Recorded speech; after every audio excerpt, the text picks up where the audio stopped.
Ladies and gents, welcome to this video. My name is Taylor Matude, and what is about to begin is a recording of a live one-on-one coaching call I had with an agency owner whose name is Harry, and he was kind enough to allow me to share this recording publicly on YouTube for free, even though it was a paid one-on-one coaching call.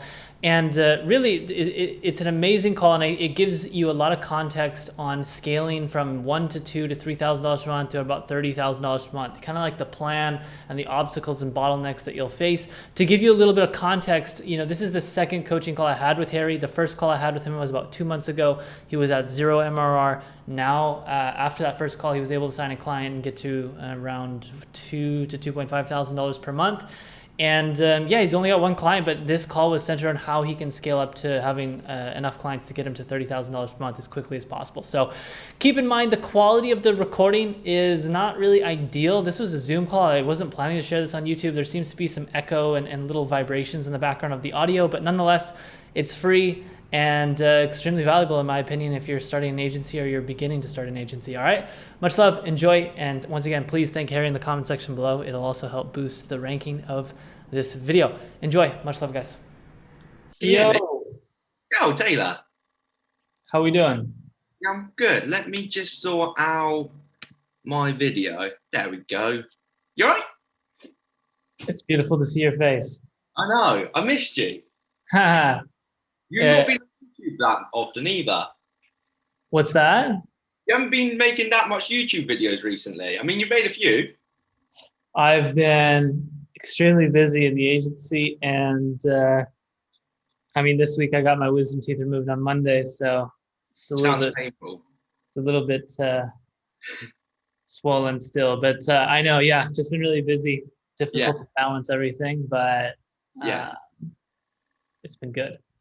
Yeah, I can't even imagine. Like, I struggle, having a job and doing agency stuff, let alone having, you got two businesses, haven't you? Yes, although 100% of my time for the last couple months has been agency. Yeah.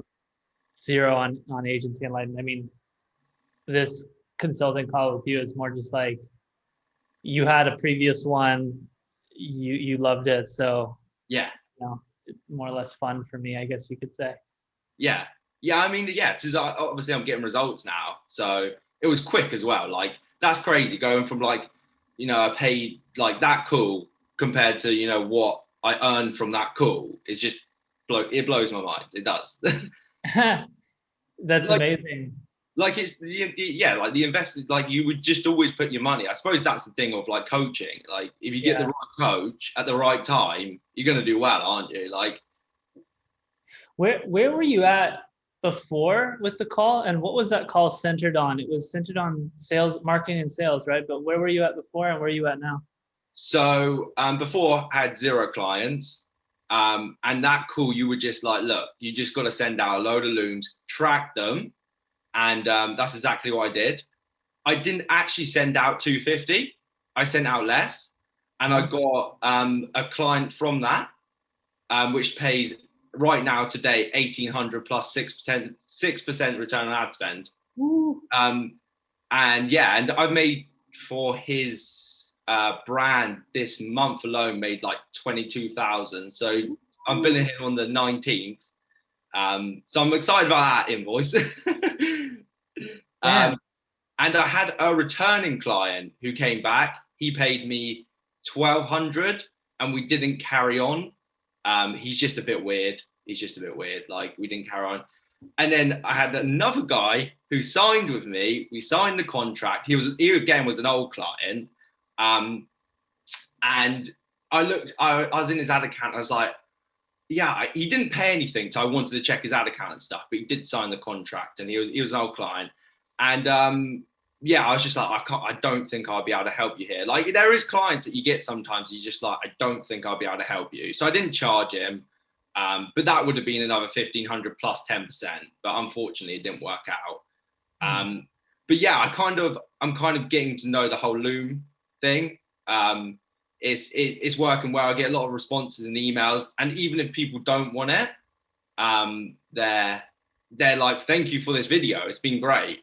Like, and that feels good anyway. So yes, did we touch on niche at all at that point? Maybe a little bit, if I'm Yeah. not mistaken. Yeah. So my niche is I help just streetwear clothing brands. I Yes. just run their paid ads. All right. So super. There's no one else that's doing it. It's super blue ocean. Like so the results that I get for them are normally insanely good because like the streetwear market is just absolutely insane. You Like also have experience there, which is what I really liked about that. So yeah, a it's lot of you experience. have Yeah, your own brand, which is cool. helps So out a where are lot. you at MRR now? You just got this one client who's rolling really well, and that's it. Yeah. So I've got another call booked on Monday with a big guy.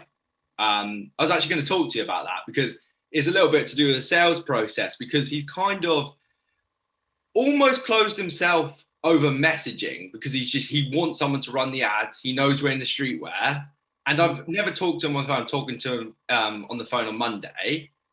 But it's I don't know what it is. It's like, do you know different type of clients when you're going through the sales process, whether it's like outbound or inbound? It's a different technique every single time. And sometimes I feel more pressure when they're so eager to like get into it. I feel like it's on me to mess it up, if you know what I mean. Mm-hmm. And in my head, I'm like, do you go overboard with like talking to them, text messaging them, or do you just wait until you get on the call? Because he asked for some stuff, and I sent it to him, but I don't want to just go overboard and say something wrong, if you know what I mean. Yes. Okay. Well, before we get into that, Yeah. let's start out the call with some form of system that I would like to start it out so it's most beneficial for you. Okay. Yeah. Um, okay, I am recording. Give me one second. Let me close my door. So just for me, so I have context. You have this one client, potentially a second one. You might want to talk about this second one who's coming in, Yeah. but that one client's going well. Yeah. What's the biggest bottleneck right now if you look at the whole of everything that you got going on?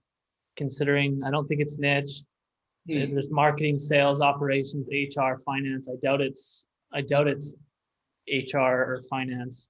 Yeah. So It's marketing, sales. yeah. I would say it's more. Um, I like to kind of plan for the future. I know I can do the loom stuff and like get on with that and Yeah. get clients through that. Um, I just need to go heavier on that. It was because I had a load like 3 clients come at once. I was like, I ain't gonna take on more people right now. Like I'm not gonna do it because it'll just be spread way too thin. I'm still working at an agency right now. So Mm-hmm. now I've just come back to the one client. I'm gonna go fire up the Trojan horses again and get some more people in. It's more of a case of um, like what is the roadmap from then? Because just obviously our calls aren't all the time. Like let's say over the next month or so, I close 3 more clients, and I'm still working my job and stuff. Um, what is the roadmap past that like 10,000 or so? Because the client's fees will be a fair amount, because a lot of them are like the average order I worked out will probably be 4 or 5 thousand, including the return on ad spend. That's how much I charge in general. Mm-hmm. So it's not going to take me a lot of clients to get to quite a high level, I don't think. Mm-hmm. Anyway, Mm-hmm. because I'm so niche down as well, it's like it's hard to not. So I kind of just like almost like a roadmap to get to um, almost past the client stage. I don't know. Just thinking in the future. I'm not. What's the specific goal? Like, hey, I want to know what the roadmap to 30,000 a month looks like, Yeah, or 25. What's the number? yeah, exactly. So how would I? Yeah, I would say 30. Yeah, 30,000 a month. I'm almost certain over the next couple of months I can get to 10,000 a month. Almost certain. Okay. Um, and then yeah, from there, like I've got Joe, my friend Joe, who works for me at the agency, helps out a lot. I Uh-huh. personally think like once I've got 3, 4 clients that he knows the business the best. He really wants to do the media buying for me. So that type of thing, like, what's your thoughts on that? Like, because he doesn't charge a whole bunch because obviously he knows I'm young and He said like a fair price would be about £800 a month because he wants to learn the ads as well. He wants me to teach him. He has got understanding of them. But yeah, that's kind of like, at what point do I bring him on, I suppose? Like at what point, when did you start hiring media buyers? Like how many clients did you have? So I know that Amazon. So we're kind of spiraling here. Let's first define a big goal, and I'll give you somewhat of a brain dump as to what I think the obstacles that you'll run into and the bottlenecks are and the major ones that you should be aware of. Yeah. And then random one-off questions. Yeah. Like, hey, I got this thing with this guy. Yeah. What do you think about this? And yeah. Second client, let's hit that in like the second half. All right. Yeah. Right. All right. Let me pull up a whiteboard and share a screen real quick.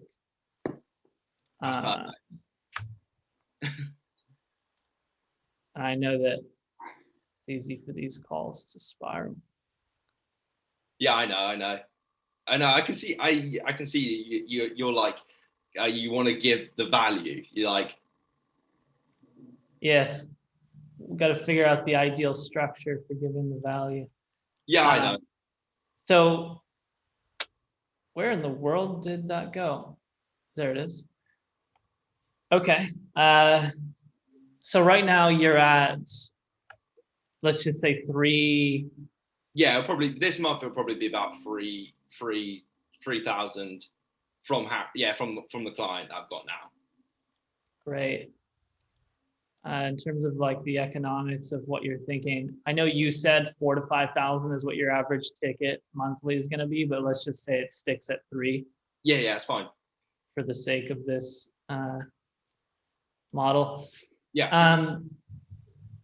Right now, your team is you and one other person, and the other person is just doing sales. So you have one salesperson, right? Yeah. So that's the sales guy. He's kind of been just helping me out with messaging people. And he's the same guy that's interested in Facebook ads, and that's why he helps me out. So he knows both. So I'm going to say you have an SDR, a sales development rep. Yeah. Okay. And he's basically contractual. All right, lit. So your niche is well defined. You're at around 3,000 a month. You have one great client you're getting great results for. You have one SDR. Amazing. Yeah. I mean, how much time do you have for the agency, first of all, per day? Yeah, it's hard because obviously I work literally from 9 till 5:30. Right. And I work on it on my lunch breaks. I work on it in the morning. The client right now I can work on during the day, on my lunch break, sorry. Because it takes about an hour a day, right now. But the looms are much more time consuming. And I think if I wasn't working the job, I'd be doing that all the time. Mm-hmm. But then again, I have got Joe with me, and he is getting quite a few responses at the moment. And the guy we got on Monday is from Joe. So. Okay. I want to give you the most value possible. So if I'm like, hey, how much time do you have? Try to give me like 3-4 hours a day on average. Yeah. I don't need too much context on like, this is going on, this is why. Just like 3-4 hours. Yeah. Okay. Yeah. 3 or 4 hours, 100%. Yeah. Okay. 3-4 hours per day. Great. What amount of time is going to in the business work, such as like servicing clients and just in the business client services work? An hour, as in like an hour as in client servicing. Okay, cool. So 1 hour ITV, and then you have 2 to 3 hours remaining for OTB. Yeah. And you also have someone else who's working on the business for you, which is the SDR. Okay. Yeah. What are you doing with the OTB time right now? So normally I would be doing Trojan horses, but obviously I haven't been. I've stopped the client reaching out because I didn't want to take any more at the moment. So I'm firing that back up this week. Okay. Are you spending any time improving the overall service delivery systems and trying to Yeah. So I'm trying to implement Slack for clients at the moment. Mm-hmm. And I've been, looking at, I've made a whole Google Drive on the business, and it's got like folders for like getting the graphics of the client, sharing it to them, like the logistics, the actual operations of it, the streamlining of it, and setting up stuff like systems for onboarding people. I also do that as well. Oh, great. Okay, cool. Onboarding systems. Yeah, that's all great. Um, Amazing. Okay, so anything else in that 2 to 3 hour time period? No, they're probably the main things off the top of my head. I'll probably think of more, but off the top of my head, yeah, no. What about weekends? Are you working on the weekends? Yeah, I do now. Now I've got someone that's now I've got an actual client. Yeah, I do. I do his ads. Sorry, so on the weekends you are working. So Yeah. Saturdays and Sundays, or just Saturdays? What does it look like on weekends? Uh, just literally working on the client's ads on the weekends. That's it. Okay. So when you say 2 to 3 hours per day on average because of your job, I'm assuming that's from Monday to Friday. And then Saturday, if you're working, you have pretty much most of the day, like a 5-10 hour block if you work that much, right? Yeah, exactly. Okay. And then Sundays, are you taking Sundays off? Yeah, I normally do. I normally take at least 1 week off. No, One. 1 week off, 1 day off. Okay. Yeah, cool. All right, great. So you got one day to Yeah. go deep, which is great. Here's what I would recommend. First of all, right off the bat, that Saturday, make sure it's just 100% Yeah. OTB if possible, because building systems takes an excruciatingly amount of mental energy. And Yeah. if you have an 8 hour time block to build out an onboarding system, you'll probably finish it in that one day Yeah. in 8 hours, opposed to 2 hours every day for 10 days. It'll probably take you 20 hours if you split it across multiple days. Yeah. So when it comes to building systems, Yeah. you'll get it done way faster. Trojan horse, it's highly monotonous. It's best if you do that kind of stuff after your day job working, because it's low mental glucose, right? Yeah. So just make sure that when you're planning your days, you know, low monotonous work, Trojan horse stuff, Yeah. email admin stuff, maybe some service delivery stuff. It's Yeah. happening in the weekdays. And then if possible, if you can make like a Thursday or a Friday or a Tuesday or a couple or a few days during the week where you Yeah. have like a 2 hour or 3 hour, 3 hour purely on OTB, that'd be great. A 3 hour block is great. You can get a lot done in a 3 hour block, but just avoid trying to have like a 30-minute or a 1 hour block to just work on a system. It's not enough time, and Yeah. you'll start wasting time. Okay, cool. So Yeah. that's great. That's important. Here's where you're at now. So that's great. You got time, but one really important, you just don't take on anybody that's not ideal. Like it sounds like you already took on some previous clients and it's kind of hasn't really worked out. I don't know if you didn't vet them well enough.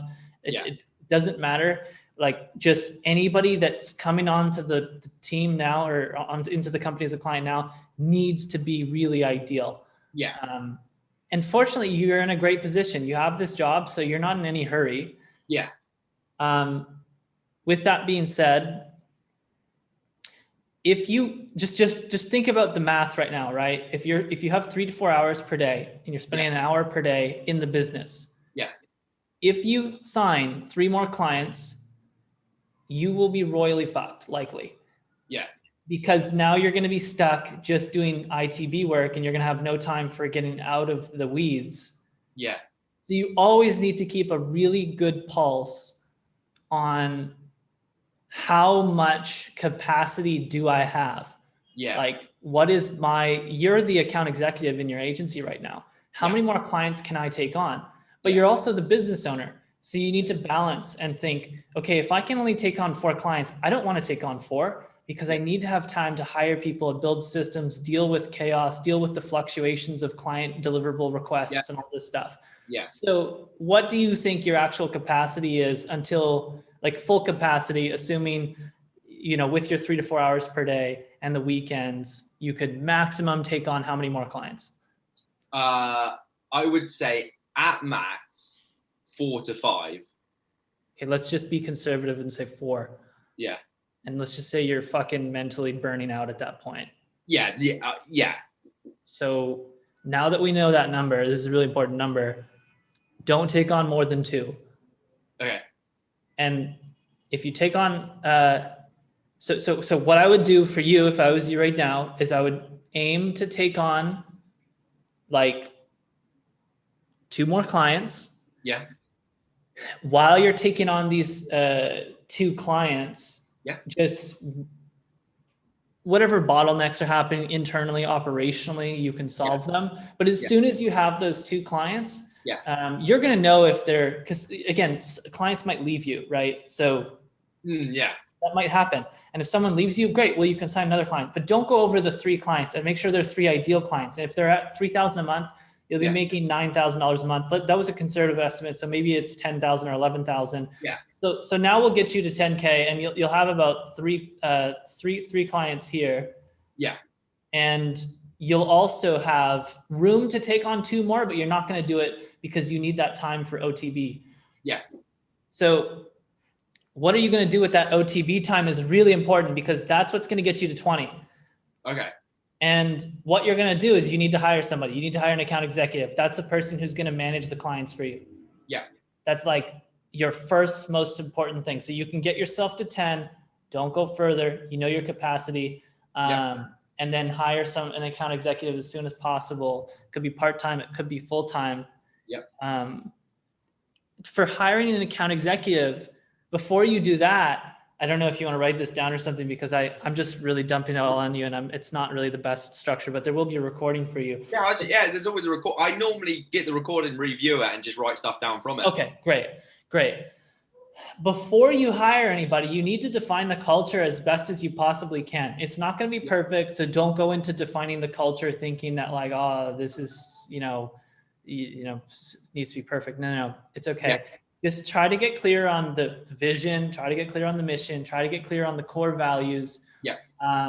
You don't need to have 5 core values or 10 core values. If you can only come up with 1 or 2 core values that you really resonate with and you truly believe in right now, because you need to believe in it and you need to live by it, great. Only put 2. If it's only 1, only put 1. Yeah. You should have at least 1. I imagine you can come up with 1. Yeah. And once you've got that defined, a good resource for defining it, something that we actually went through recently, it's called the Culture Canvas. And you don't need to pay for this. You can literally just Google the Culture Canvas and you can look at images and this is the template.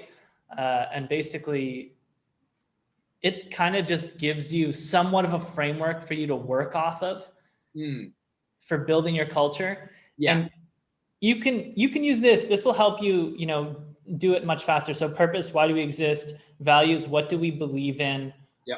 Priorities, these are the top culture priorities. This is basically like your values. Everything else in here, you don't really need to worry about. Psychological safety, feedback, rituals, decision-making.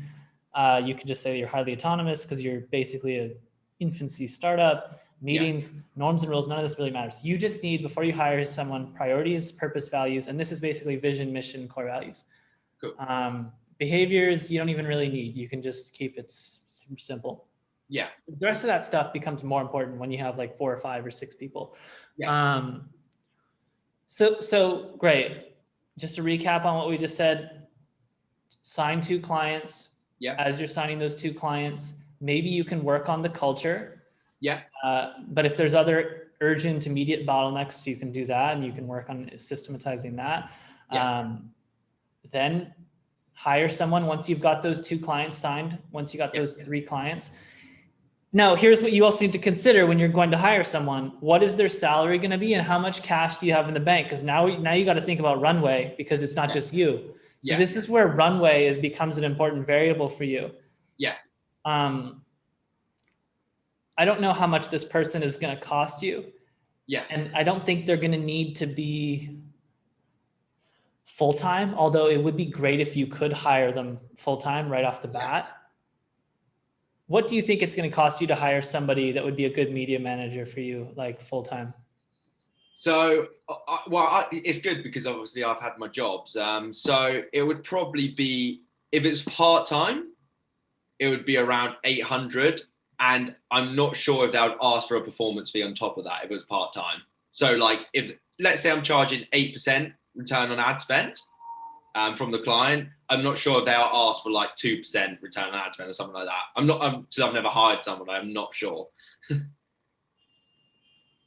So we're talking about media manager, right? That you would hire. Yeah. Sorry. I would just strictly do salary to begin with.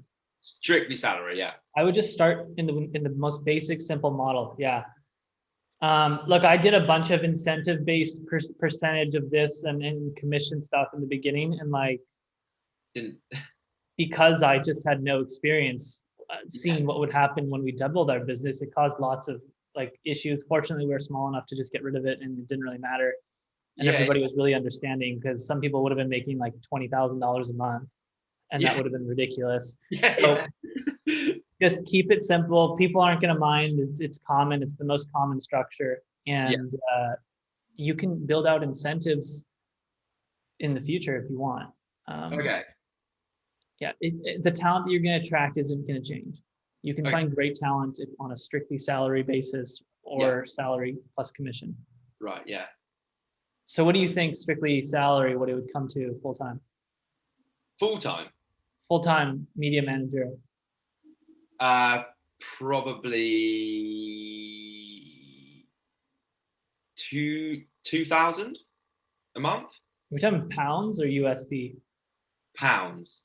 That is, what is that in USD? Like 2,300? Oh, sorry. Maybe a little bit less. Probably about £1,800, I'd say. So that's like $2,100. That really it for full time? That's what I get now. I work at an agency. Holy shit, man! Wow. Yeah. Okay. I mean, like the minimum I can find in the States is like 4,000 a month US. What? That'd be like the minimum. That'd be like that'd be like the bare minimum. Jesus. Yeah. I suppose it's not so common though. Like it's not. I suppose that'd be more if it wasn't so common. I don't know. Either way, that's great. If that's what you're getting in your agency, I mean, great. Yeah. So 2,000 a month at most. Sorry, is that what you were going for? Yeah. I mean, that's what I get paid now for working in an agency. So I guess so. Okay. All right. Do you feel like that's a good salary? Or do you feel like it's not enough for you to live a lifestyle that's even like near average? It's hard. It's hard because obviously I still live with my like parents. So like, well, I'm moving out soon, but it's hard. I mean, for my age, it's obviously not that bad. But no, in my head, I'd obviously want to be paid more. They do offer a percentage, so 3% of profit that I make. So yeah, I'm not sure. I'm honestly not sure. Okay. All right. Well, either way, you can go to the market with a salary full time of 2,000. That's great. I mean, dear Lord, 2,000 is not much. Let's assume that we're at 3 clients and now you can hire somebody. Okay, Yeah. great. When do you think, I mean, if you're really doing Trojan horse marketing, do you think it's realistic that you could probably get to the 3 client mark in like less than 2 to 3 months? I mean, I would say definitely. Personally. 100%. Yeah. I mean, the feedback alone I get from people is like ridiculous. Like they really value the video. Some guy followed up on me. Okay. Okay. So let's imagine that you got the 3 clients in, let's just say 2 months. Yeah. Now you're probably making $9,000 a month. Yeah. Let's just say conservatively, yeah, $9,000 a month. Yeah. 3 months from now, if like you should do a little bit of forecasting. This is something that you should do is like, okay, how much cash do I have right now? Yeah. If I sign a client next month, okay, and then the next month I also sign a client, and then I'm looking to hire someone, let's just say 90 days from today, because now I have 3 clients, and let's assume all the clients retain. What is my cash flow going to look like? Yeah. And then you can start to get an idea of like, how much runway you have in case you lose a client while you've hired somebody full time. I Yeah. don't think you have anything to worry about if you have 3 clients and your service is performing well and you did a really good job of vetting these clients to make sure that they're ideal, you know? Yeah.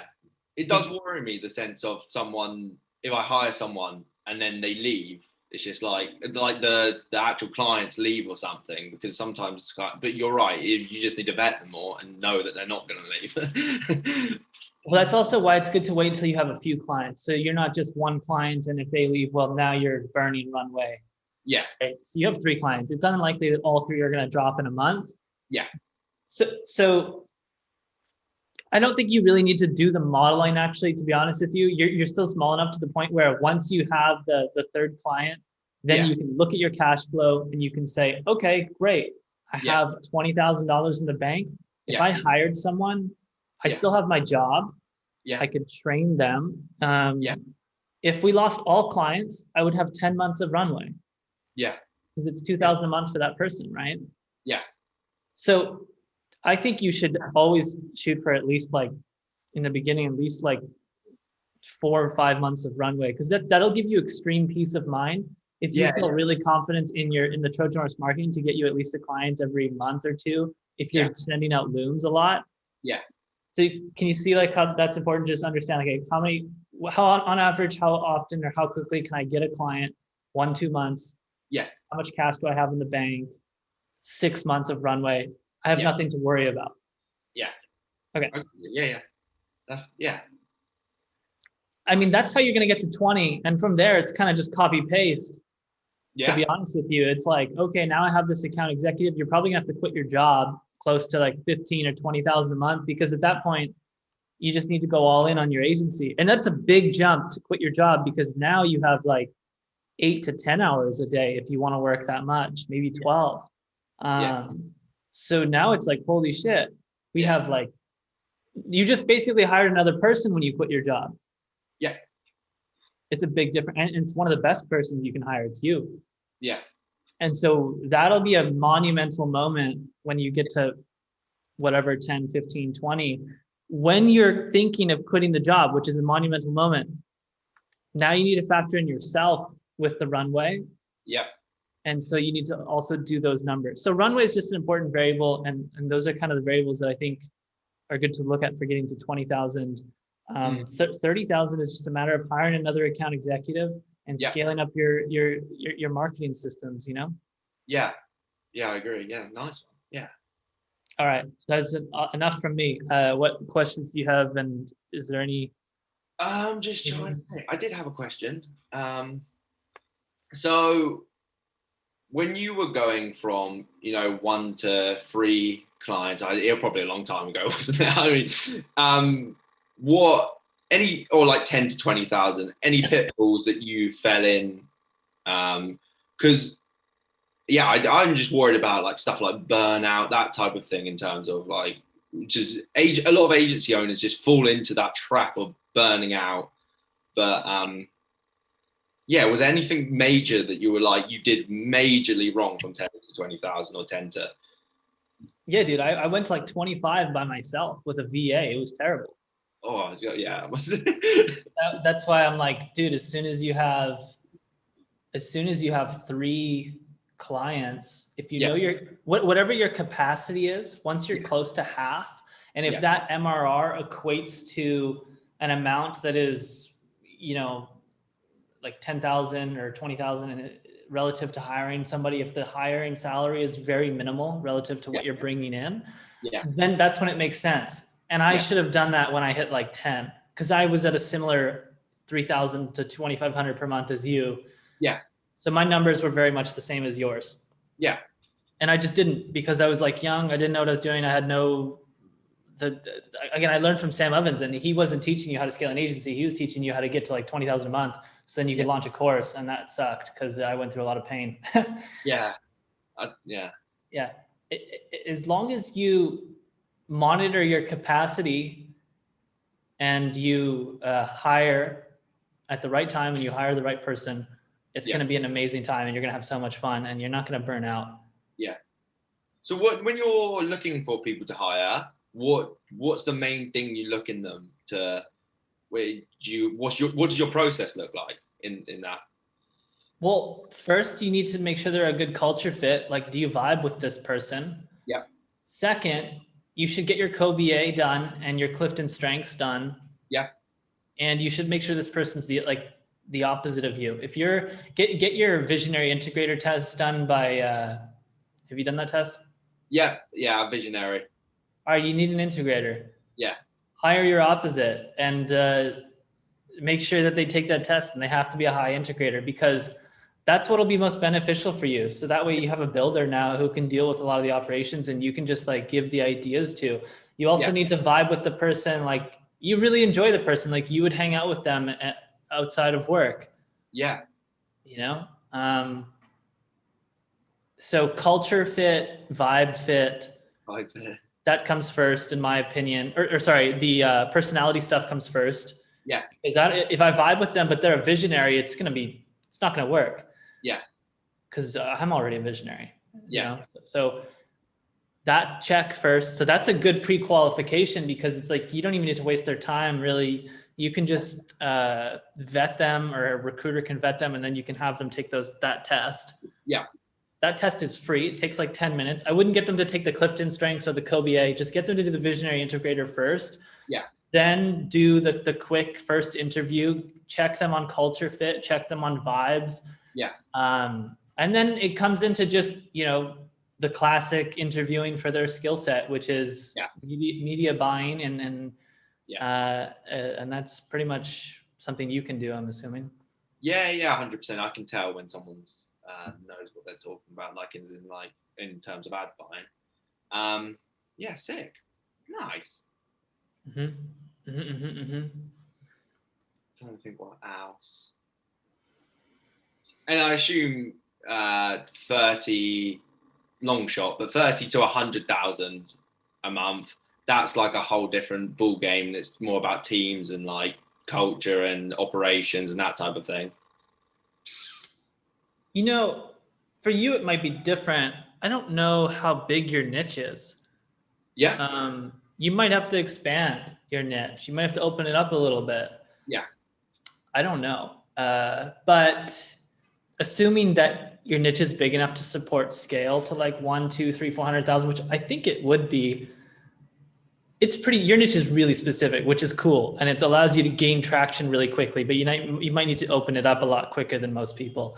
yeah, But assuming it can get you to 100, 200, yeah, it's mainly just team building and like operations and making sure that you're hiring the best people you can, you have a great culture, and that you're very strict about the clients you take on, yeah, yeah. Okay. Yeah, I need to, when I'm taking on clients, I think the strictness like sometimes lacks. It's quite high for someone that I think I'm so niche. Like I'm quite high. They have to be doing this amount per month. Like they're this type of person. Like, I'm fairly strict, but I think it's because they're returning. I think that's why I let it relax a bit, but it won't happen again. Yeah. I know with the stage that you're at, it's uncommon for people to say no, Yeah, because you're so early and you just want to generate revenue. And like, yeah, some people don't even have the experience to know what is a good client versus a bad client. yeah, Fortunately, you do. yeah, So yeah. I've taken on quite a few clients in the past that have not been good looking back at it. the other thing is, like, you can imagine hiring people and taking on non-ideal clients. It immediately kills your culture. Yeah, yeah, exactly. Do you use when communicating with clients? Communicating with clients. I think that's a thing that I struggle with as well, because a lot of the time I really not that I don't want to talk to them, but like I like running their ads Yeah. and getting on with the job, and I sometimes lack in that sense. Do you have any ways that you can make that better for the relationship between them almost? Like, how to build a stronger relationship with your clients? Yeah, almost like, do you set scheduled calls, that type of thing? Is that what you do, or do you message them? How often do you message them? Or We set the expectations on the onboarding process. Like, hey, You know, we're going to do a monthly call. We're Yeah. going to send you reports every week. Yeah. Anything we need from you, we can communicate in the Slack channel, Yeah. uh, or it'll be over email, like whatever system you Yeah. use Yeah. should be very much communicated so that all the expectations are set up front. Really, like building strong relationships with clients is as simple as setting very clear expectations and then delivering on the expectations that you set. Yeah. And that's really it. I mean, yeah, we typically just do monthly calls and weekly reports. And sometimes clients like, hey, can we hop on and talk about this? And I'm happy to just jump on and talk about it once in a while. You know, I don't mind hopping on an extra call for the month. Yeah. Yeah. Have your my prices in terms of retainers and percentage has gone up over time? Is there a point where it stays the same, or does it carry on going up the more you get into it? As in, like, Well, as you retain? I think the bigger you get, the bigger your retainers get because the bigger opportunities you'll get. Yeah. But you'll need to figure out a sweet spot, and you can't figure that out until you've signed dozens of clients Yeah. and lost, you know, dozens of Yeah. clients over Yeah. years to figure out that, like, oh, you know what, we find that charging 6,000 a month, people just like start freaking out. Yeah. Charging 2,000 a month's too little, sweet spot's like 4. So that's just something you'll figure out with experience. Yeah. Yeah. As long as you're paying attention to the communication, Yeah.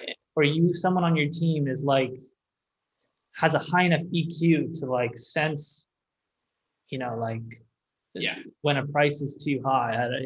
Sometimes it's an intuitive thing. Yeah. Exactly. Exactly.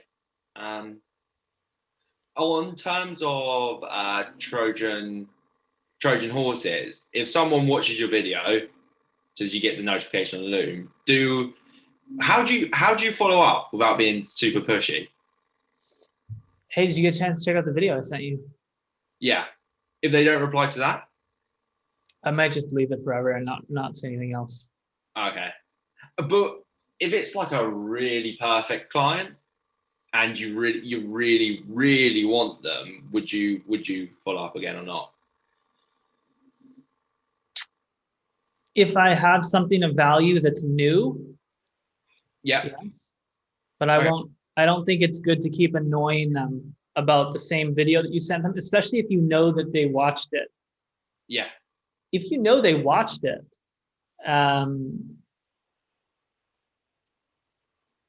you know, you shouldn't be saying, "Did you get a chance to see it?" Maybe you can change it to be like, well, I just wanted to get your thoughts on the video. I don't know. I never went that specific. I usually just copy pasted. Did you get a chance to check it out? And I never really would even check if they had seen it or not because they hadn't responded. Yeah. So to me, it didn't matter. Yeah. But I tested going further and having multiple follow-ups, like 4 or 5 follow-ups with phone calls, with emails, with LinkedIn messages. And it was like, then you start really annoying people. And once Yeah. you've annoyed someone and kind of irritated them, you've lost them forever. Yeah. And so if you're optimizing for the long term, which you are, because maybe you're also posting content on LinkedIn, maybe you're also speaking at different places, you don't want to have the first impression to be, oh, that dude was really annoying. Yeah. You'd rather have it be like, oh, he sent me this great video and he was kind enough to just not fucking annoy the hell out of me for 4 months like every other company does with their cold outbound strategies. Yeah. So, that's what a lot of them replied to me saying is like, wow, no one emails me like this. Like the video is really good. So this is what I thought about. Like the evolution of Trojan horse marketing would really be like a value chain, right? So the first one is just like, we hit it with like a super strong custom personalized video, right? Like amazing. Yeah. The next value bomb, it might be a really good industry case study thing that is relevant to growing street brands with Facebook advertising. Hey, I really liked this case study. It's super relevant to your brand. I just wanted to send it your way. Yeah. Like now we're developing a relationship where you're front loading a lot of value and you're not asking for anything in return. You did in the Loom video. So we kind of sent like the hook out there to see if we could get a discovery call really quickly. that's great. I think Yeah, you should always put out the ask. It's a light ask and it's well asked for because you put so much value in yeah, the video. But then afterwards, if they're not responding, I don't mind just sending like some value bombs that are straightforward PDF case studies yeah, to continue to develop the relationship. Maybe once a month, maybe once a quarter. I don't know. You yeah, know, yeah. I literally just made a case study, so nice. That's I would good. just be careful though. Like if you make your own case study about Yeah, the results that you got for someone, yeah, the optics of that is like, oh, he's trying to sell me on his service. yeah, So the relationship's probably not warm enough for someone to look at that and not think that you're trying to sell them. So you want yeah, to make sure anything you send them really gives them the vibe that like, oh, this dude just really wants to help me. yeah, Is he even trying to sell me on anything? Like they're not sure. They're like, well, what is this? yeah. Exactly. Yeah, Yeah. that's good advice. Yeah, nice, nice. The sales thing question you had earlier about your partner, Oh yeah, sorry. Yeah. So what did I? What was something that? about commissions or something, or learning media buying. So he in my head would be the first person to be media buyer because he understands Facebook. I actually worked with him, right? So I worked with him and he took over my job and run the ads for me at my last job. So now he's helping me out with cold messaging people and he's very eager to learn ads with me. He's got fundamental understanding and he's very eager to actually run the ads with me with the clients. So in my head, he'll probably be one of the first people that I would hire actually on a part-time or full-time basis to run the ads for me. So yeah, that's sort of kind of all, which is I think his hand is helpful. Um, but I'm not sure. Like, is it not normal to hire your friends or like someone close to you? Is it normal to hire your friends or someone close to you? Yeah, Um, is it an opportunity if or is it's it? if it's your friend, if it's a really close friend, it's difficult. I hired my best friend first. Yeah, Hindsight, um, like he became an account executive, and then I taught him everything from the ground up. yeah, Eventually, I gave him equity in the company because I had no idea what I was doing, no context of like how to run a business, but I just felt like I needed a partner at that time. yeah, And it didn't work out, and the relationship deteriorated significantly, and yeah, I ended up buying him out. So that wasn't the best experience, but I think it was just because of my lack of business acumen. yeah. I don't It think I'll ever it give makes up. the friendship tough because now you're in business together. Yeah, And so if you don't mind the friendship dynamic kind of being like changed because now there's standards, now there's like you're on a payroll, yeah, like best friend vibes is going to be different. I don't know. You know what I mean? yeah, yeah. No, 100. It's just awkward. I would just have to find out, isn't it? It's like it would never be a case of I'm giving up percentage of businesses. Like it's not. It's definitely not a best friend vibe. I've known him for like a year or so. I just worked with him, and he's just Okay. good at what he does. Um, but yeah, it wouldn't be a case of. It would be a case of that he wants to get good at ads, and one day run his own agency. So Then I wouldn't hire him personally. No, seriously, dude, I wouldn't do it if that's the case. yeah, You just want people that are going to be all in. Like, yeah, if he wants to run it, that's one of the things for me. If someone wants to run their own business, like, hey, I really want to like I've had people all the time like, I want to work for your agency and like, because I really want to start my own agency. I'm like, well, why would I work with you then? Like, put all this energy into teaching you everything just so you can leave. It doesn't make any sense. yeah, Yet people are so open about telling you. It's like, what? yeah, I would avoid it in that case, dude, just because you need someone who can come in who's going to stick with you for like 5, 10 years. yeah, Definitely 3, 4 years. yeah, The longer, the better. One of the worst things that can happen to an agency is losing great talent. yeah. It's one of the worst things. It causes all sorts. We just lost our first person ever, and it caused all sorts of chaos. Does it? We never lost somebody until, I don't know, like 3 weeks ago, and so that's why I haven't been really making too many YouTube videos because we've never been prepared for that, and now we will be. But yeah, dude, if that's the case, I wouldn't do it. And that's fine because Yeah. you could stay as a contractor, as a SDR for the time being. Yeah. I wouldn't go and invest all this energy into training him on media if that's his long-term goal. Okay. Right. I got you. Yeah. And you can be clear with him and say, hey, look, this is what I'm thinking. Yeah. I want to build something big. I don't want to invest all this time into training you if you want to build your own agency in 5 years. Yeah. Or even 10 years, because if you want to do it in 10, it's probably going to happen sooner because you're probably going to be like, oh, I really want to do this sooner than later. Yeah. And if you're entrepreneurial minded, I don't want to hold you back because then you're holding him back from his potential. It's like, go do it sooner. Why are you waiting? You don't need to wait. Yeah. Like, you're a spitting example of like, why are you waiting? Yeah. Yeah. Exactly. So I would look for someone who loves media buying. They have no real intention of running an agency. Yeah. And they'd be happy to work with a young entrepreneur who's, you know, obviously highly autonomous, and they get to learn a lot. Nice. Yeah. Good advice. What else you got for me, brother? We're running out of time. That's fine. Oh my God. I haven't got anything off the top of my head anymore. How do you feel about everything we went over? Good? Yeah, excellent. Okay. I can't wait to watch it back and write it down. I think it's really cool. I really think, yeah, it'll be good for you to watch it over and write it down. Yeah. It's a really exciting period. It's really only a few core variables that you need to monitor, your capacity.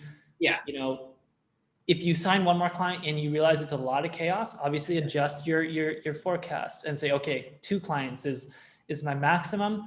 And if that's your case, well, then you only have 6,000 a month, and maybe you need to make your operations a bit better, streamline it so that you can take on one more. Yeah. I don't know. You can figure that kind of stuff out, but runway, capacity, and really that's all you're looking at, runway and capacity. Yeah, that's kind of the reason for the call, was just mapping out what's the next stage. I would now go and implement it. I know what to do now. It would just be like the last call. You told me what to do. I'll go and do it now, and hopefully in a couple of months' time, we'll be like, yeah, it does work. Yes, I mean, definitely. It looks like you got a solid niche. So I'm excited to see you grow. Yeah. And yeah, dude, set some goals. I think definitely in 6 months' time. I mean, I like to overshoot goals now than undershoot them, but yeah, I can't see why you wouldn't be at 10,000 a month in at least 6 months. Yeah. I think you could hit 20, but it'd be quick, and it would be a lot to do that in 6 months. Yeah. You'd have to hire somebody, train them, potentially look to hire another person right as you hit 20, and that would happen. And then you need to quit your job. And so 10,000 a month in 3 to 6 months is a very solid goal. Yeah. One really important question, right? Really important question. So, environment. I live at home, right? It's not ideal environment. Like, I live with a couple, like my mum and like her sister, and like the vibes in there. I avoid going there. I basically stay at my girlfriend's house all the time. In my head, I'm like, I want to build my business. Like, I don't want to be moving out. Like, just in case I need money for the business, whatever, I can plummet money in there. Let's say I lose clients, got, software to pay for, whatever. I can plummet money in there. It doesn't matter. You take more risks, don't you, effectively? But in terms of I was looking at renting an apartment, which I can afford, but I feel like once you up the stakes in terms of you generally just take less risks, don't you? Almost. You might get a little bit nervous. It depends on how bold you are, and it depends on your runway. If you have a big runway, you won't be that nervous. Yeah. So do you think I should wait a bit longer? Wait a couple of months? Ask yourself the question and think over, how much cash in the bank do I need to feel like, great, I can move out, and I'll feel amazing, and I'll never have any concerns, even if I lost all clients. Yeah. So always run the I lose all clients scenario. Yeah. Now I have my rent to pay for. Yeah. Great. I imagine your rent won't be too much. No. So maybe once you figure out that number, maybe you have to sign one more client, wait 2 months. Yeah. I don't know. But yes, moving out of your parents' house will be a legendary thing, Yeah, and it'll yeah, make a huge difference. It made a huge difference for me. yeah, 100%. The sooner the better, but don't do it unless you feel really confident and you have peace of mind. Yeah, yeah, yeah, exactly.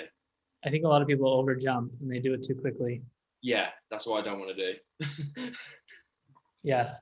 Hey, I actually wanted to ask you a question, dude. I really wanted to put this out on YouTube publicly and Yeah, see and give it for free. Is that okay with you? of Or course. Yeah, of course. It'll be okay, so cool. cool. All right. I don't think we talked about any sensitive information. No, I don't. No, I don't think so. No, we didn't share any specifics. I mean, the most sensitive thing we shared was your niche, which I don't, I wouldn't have any concerns. No. I have Yeah, no, 2,000 subscribers. I doubt anybody is going to go into the streetwear niche. no. It's just a case of Yeah, no, no. It's literally fine. You Honestly, cool with it's it? cool. It's cool. You don't even have to ask me. Like, I do because I don't want to affect our relationship and you to be, bothered by it. So nah, man, you've really helped me. So I owe you everything. I appreciate you. Hey, if in the future, I don't know if I told you this last call, if you ever wanted to join Agency Line, Yeah. I promise I will finish it sometime. Yeah. I'll discount whatever you paid for the consulting from it. Yeah. So keep that in mind. I don't think it'll get done this year, but I think you'd be a great fit. And hopefully by the time it's launched, you're at like 10,000, 15,000 a month. Yeah. And that'd be really cool. Yeah, it's fine. Yeah, that'd be great. Have you got my card in terms of billing for this? I do. And Yeah. hey, what I'll do is I'll actually end the recording right now and we'll Just do to that. double check because Ladies and gents, I hope you really enjoyed that one-on-one coaching call. Please, again, thank Harry in the comment section below for being willing to share this publicly. And if some of you are wondering, like, do I do one-on-one coaching calls? The answer is pretty much no. I've done two one-on-one coaching calls in like the last 2 years, and it's the two I did with Harry. It was an extremely rare case. I think he reached out to me on Instagram, and after talking back and forth, I just really felt like with where he was at, I could help him get off the ground. And after that first call, he's made a lot of progress. And so we had a second call, but it's not something I'm trying to do all the time. With that being said, if you think that you could really benefit from it, feel free to reach out to me on Instagram. It's just Taylor Benterud, but there's a rare chance that I'll be willing to do it. Really busy in the agency. It's Prime Day coming up, Monday, Tuesday. For those of you who don't know, I run an Amazon advertising agency, and so it's one of the busiest times of the year. Hence why I haven't put out too much content in the last couple of weeks. I apologize for my lack of content, but the agency has taken over the utmost of my time, and so yeah, it's been great. But I'll get back to content post Prime, I promise. And hopefully, again, you enjoyed this coaching call recording. Please hit the like button, subscribe button, and thank Carrie in the comment sections. All right, much love, guys. Ciao.